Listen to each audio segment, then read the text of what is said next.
Hello, everybody, and welcome back to another episode of Microsoft Flight Simulator news and updates. And today we got quite a few cool things to talk about, so stick around, guys. If you are interested in acquiring any of my Overkills tutorial guides for Microsoft Flight Simulator, please consider joining me on Patreon. Patreon subscribers level tier 2 and above have access to all of my guides, as well as any future updates and future guides that will be coming down the road. Link to Patreon can be found in the description below.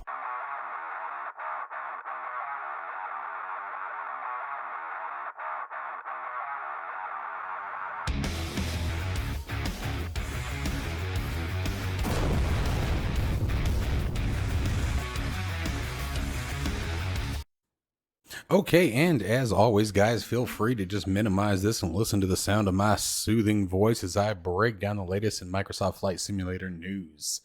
First up, guys, we have Skyforce SimPad makes a freeware debut with a new electronic flight bag. Now, guys, I already did a video on this yesterday, so if you want a very in-depth video about what the new Skyforce SimPad is, please be sure to check that out. I'll try to remember to put a card either up here right now or a link down in the description, something to it.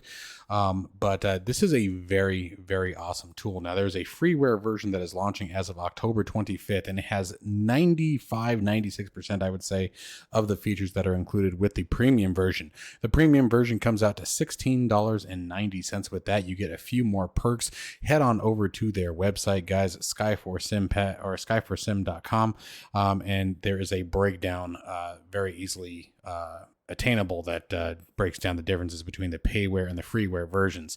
Now, one of the things that I truly love about this is it integrates directly with NeoFly version 4 beta 1.4 and above. Now, obviously, there's a couple little quirks and things that need to be worked out, but this is a really awesome application. It has a fully capable using the Bing Maps API VFR map where you can actually zoom way down deep on this, guys, create your own flight plan directly from the EFB using the VFR map, so you actually have full tracking and you can actually get that visual recognition and things to look out for when you're doing your VFR flying. It's extremely handy, especially if you're flying in an area that is unknown to you, so finding those landmarks can be a little bit difficult. One of the other things that's really awesome is you can actually take your flight plan from the world map before you launch into an airport and import it into this Skyforce SimPad, or you can go the other direction. You can create a flight plan in Skyforce SimPad and import it into your aircraft, i.e. the G1000 Legacy. The G1000 NXI is coming, but it is not currently supported. And then, or like the G3000, things like that, you can actually import those flight plans directly into the aircraft. So it's a pretty awesome tool. It's really going to be a contender for example, the new Navigraph charts.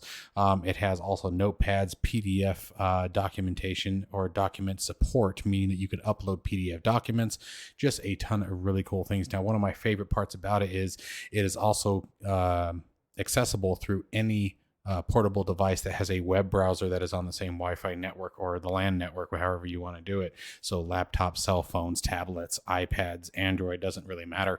As long as it's got a web browser, you can hit this application. It is fully VR, not only compatible, but optimized for VR. VR users, you were very much so in mind when this particular application was developed. So you can actually bring up the same features and availability with inside the simulator itself. There's a Skyforce Sim tablet in the simulator from the menu bar that you can also pop up. Again, a lot of customization options. There's also a very quick notepad that can be done via a keyboard, or there is a chalkboard which you can use your mouse, fingertip on a tablet, however you want to do it, to write things down. And it's very, very responsive, very accurate. I was very, very pleased with the application. Again, I highly recommend you guys check out the link down in the description. Check out my video from yesterday. It is a long one, but again, I go through just about all of the features that are included with it, and hopefully you guys will find it as exciting as I did. I was very, very pleased with it. I had purchased it a long time ago, and I'm very grateful that I did. Now, if you have already purchased Skyforce SimPad, you are already you already have access to the latest premium version and its features, so keep that in mind as well. But the freeware version is just as robust and just as strong. A few things that aren't available, but even the freeware version, very powerful tool, guys. Next up, starting on October the 28th, there is a Halloween event coming from the developers over at Parallel 42. We are going to be flying on over to Camp Creek Lake. For those of you guys who don't know what Camp Creek Lake is, you may have heard of the name Jason. This is where Jason infamously died and unfortunately rose from the dead and started tormenting anyone who came near the Camp Creek or Camp Crystal Lake. And obviously, as the Jason movies progressed, he expanded a little bit. But this is where it all began, Friday the 13th. So October the 28th, we will definitely be checking that out. And I believe it's October the 28th through Halloween. So make sure that you guys take a peek over there. It sounds like there's some things that we can do as far as finding him dead or alive, they mention. There might be, they hint to other Halloween characters or spooky or ghouls and goblins that may be hanging around the campgrounds as well. So we will definitely be checking that out. I'm thinking this is a perfect mission for one of the helicopters, maybe the Bell 47 with that nice large open canopy or bubble canopy, or even the H-145 will be a ton of fun over there. So we'll be checking that again. That's going to be October the 28th is when this event starts.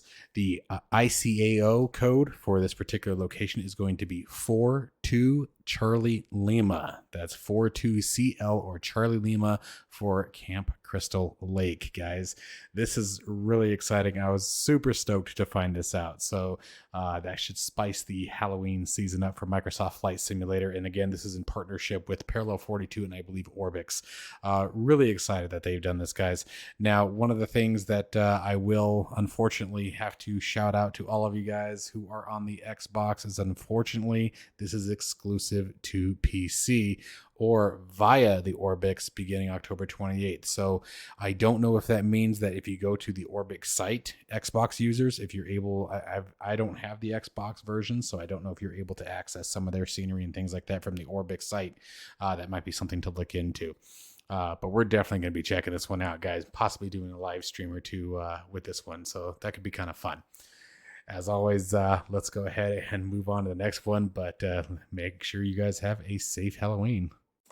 Next up, Turtle Beach has announced the Velocity One Flight Stick Universal Simulation Controller that is going to be releasing in November. They are expecting that to come out on November the 19th, and pre-orders are actually already available on the Turtle Beach website. Now, I'm actually kind of impressed and intrigued by this one. First off, I think it's very fairly priced given what we have the options here. So we're looking at $129.99 US. And let's talk about some of the options that are on this here.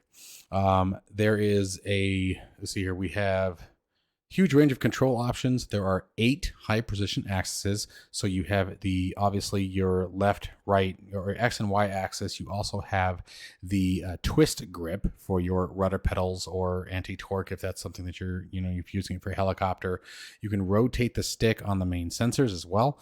And then you also have a throttle input. There is a flap input, and then the ability to adjust the grip height. Now, what they mean by that is sort of like what I've seen with some of the virpil controls. And I'm sure there are others out here, but the virpil were the first ones that I saw that did it. Is that you rest your hand, where the bottom of your hand would rest on the flight stick. You can actually move that up and down. And what that does is it changes the thumb position and makes all your buttons and stuff on the top of the flight stick a little bit easier, more comfortable to reach based on your hand size. That's a really big one. I think that's a huge one, and it's nice to see that more and more companies are starting to add that. They also have an integrated display that shows your trim as well as the chronometer, and then also the current axis inputs. So a lot of it read back information given to you. Now, I really like the fact that it shows your trim. That was probably the biggest one that caught my attention. But even the axis inputs, depending on what you're doing and how you're trying to track your movements and maybe calibrating, dead zones and axis, that might be something that would be pretty advantageous. The chrono timer, I could take it or leave it, but the trim input is a big one to me. I really do think that's a huge one to me. There are 2 hat switches on top of it, along with a dedicated touchpad for precise controls when using weapons in flight. That has me super curious. I have never seen a weapon system be used with a touchpad before, so I'm really curious as to what that looks like. Obviously, it's got RGB lighting, so you can change the colors, to match your setups. Again, RGB is one of those things that I could take or leave it. Everybody's got RGB now, but it's still a neat feature. I like the overall design. If you guys are watching right now, you guys can see some of the screenshots that they have posted on it. It looks pretty slick. Xbox users, this is very clearly aimed at you as well. But this is very interesting. Here we go. So here's your axis. There's your trim setting. This is really interesting. This is actually kind of a nice little setup. I'm kind of curious if this is a scroll wheel.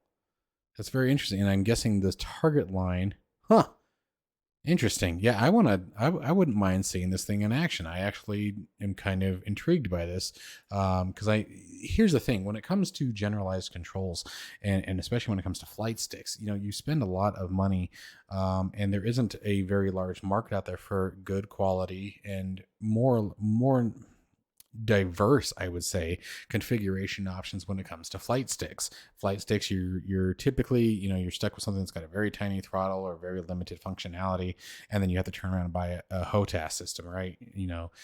So to see something sort of all in one definitely has piqued my interest as an avid DCS player, as an avid Microsoft Flight Simulator. I'm very, very big into it, so I'm very picky when it comes to this kind of stuff. So I'm always looking for, different combinations of controls that are out there for the general user market. The other thing that I want you guys to have the understanding here from my point of view is, I remember when it used to be counting quarters to pay the bills. You know what I mean? So I remember what it was like saving up the money to buy a control. And so that's why I'm always very hard on companies when it comes down to the quality of it. Is because I remember what that was like. I remember how hard it was to sometimes save up for a particular control and to find out it's a piece of crap. But this actually, looks very intriguing, and I like the size of it. I think the fact that it doesn't have a whole lot of separating parts will offer it a bit more robust use. I think especially for console players, this is going to be a screamer, or a laptop players, people who maybe are on the move. This is something that could go with you.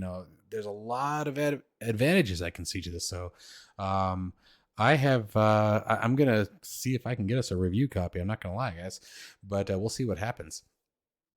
But definitely check that out. So again, that is going to be November the 19th. Pre-orders are already available and $129.99. That's really, I think in today's market, I think that's a pretty darn fair price. So we'll see what happens. And last up on the list today, HPG, the High Performance Group, has finally released version 1.0 of their H-145 helicopter. Congratulations to HPG. They have done absolutely amazing work with Microsoft Flight Simulator since they've hit the scene here. And I just want to start out by saying congratulations to them, because this is definitely a milestone, as the article even here says. So first off, obviously the Airbus H-145 helicopter, guys, it's been around for quite a while. This is a payware version of their helicopter. They also have the H-135, and then that was sort of their first one. It was a freeware, and then they moved into the H-145, which is payware. I'm going to talk to you guys about some of the features that they've listed in the article, and then my personal experiences with both it and the action pack, which we're going to talk about here in this same article here. So first off, the cockpit itself is almost completely fully interactive, fully modeled. All the buttons and switches, just about everything is modeled and works very, very well. It's got MFD capabilities that can display anything from maps, from whether that be Navigraph charts or any kind of other third-party program that is integrated with Microsoft Flight Simulator that adds that, and some other tweaks to that as well. It also has a mobile EFB that you can use as well if you want to have like a secondary display, like a cell phone, tablet, etc. There is a way to actually set up an EFB with it as well. It integrates with the GTN 750 for those of you who enjoy that. I know I do. And then also has the TDS GTN-XI. The autopilot is fully modeled and is very, very nice. You can use it sort of in two different ways. It acts as a SAS system as well, so a stability augmenting system. So it makes it very, very easy to control the H-145 as opposed to helicopters that don't have that autopilot assistance with it. So for some of you who may be hesitant to get into helicopters because they're so tricky, this is a great one to pick up because it's very, very easy to fly, quote unquote, because of the avionics systems and the different features that are available with the helicopter that make it very, very powerful. Like for example, getting into a hover mode in the H-145 is actually very, very quote unquote easy. It makes it a ton of fun. It has automatic level off, as well as an ability to do basically terrain following. Not so much, not terrain following, but terrain avoidance. And it's also fully capable of doing ILS approaches. So really spectacular helicopter. Just the helicopter by itself is an absolutely amazing experience, and I truly enjoy it. Now, the other thing that they have is the H-145 Action Pack. The Action Pack comes for $35 US, and this is a ton of fun. We're going to be doing some videos this week with the H-145 Action Pack as well. And they have all kinds of missions, whether it be fire bomber missions, rescue missions, boats sinking, planes sinking, car accidents, emergency transport, cargo missions, fully operational hoist controls, Coast Guard operations, you name it, guys. Like, they've really done amazing stuff with this. So like, here's the action pack. You have launch, offshore, and cargo variants, hoisting to moving targets, 4 new realistic worldwide liveries. I love this. Included missions, functional cargo hook, audio guidance, sinking boats, and much, much more. And they are not lying. It is a ton of fun to watch, or play, I should say. One of the things that I really enjoyed doing when they first launched the action pack was there was a couple of different car accident scenes where you have to land down like on a highway, whatever. You'd actually see, animated guys, loading a patient into the back. And then when you landed at the hospital, you see them actually take the gurney out of the back of the helicopter and roll them in. Pretty cool stuff. It really adds a lot of immersion to the simulator, and then gives you much greater purpose to fly. So I already 120% recommend the H-145, but I even more so recommend the H-145 with the action pack. It is so much fun. Now, one of the cool things that you guys can do with the action pack as well is you can actually create your own mission. So for example, one of the things that I did testing around a couple weeks ago is one of the things that happens all the time here in Tucson when they do the fireworks. We have a mountain called A Mountain. It's got a big A on it, right? And also known as Sentinel Peak. And one of the things that very notoriously happens on the 4th of July is they set the mountain on fire. Like it literally, almost every year it happens. And so I put a couple fires on the backside of the mountain, and went in and was pulling water out of pools. You can actually place pools. So what I was using was the world map, and I would zoom in, or not the world map, the world map, the satellite map. And I would zoom in, and this is in the cockpit of the aircraft. I would zoom in and place little pools anywhere where I saw a pool in somebody's backyard, right? And then so you go and fly with your water bag, you'd load it up from someone's pool, go and drop it on the fire. It was a lot of fun, and you could see the fire, you could see the smoke. The animation was really well. They've really done a great job to add a lot of immersion and experience to the simulator. Hype Performance Group, once again, guys, congratulations. Keep doing what you do. I am a very proud supporter of the HPG variants of aircraft, 135, the 145, the hot air balloon, and the action pack. I'm really impressed with their work. Well, my friends, that is going to wrap everything up for today's news and updates. I hope you guys got some valuable information, some things that may have excited you or piqued your interest, maybe made you think about some things that you want to do this weekend. As always, guys, stay safe and healthy, and I will see you in the next one.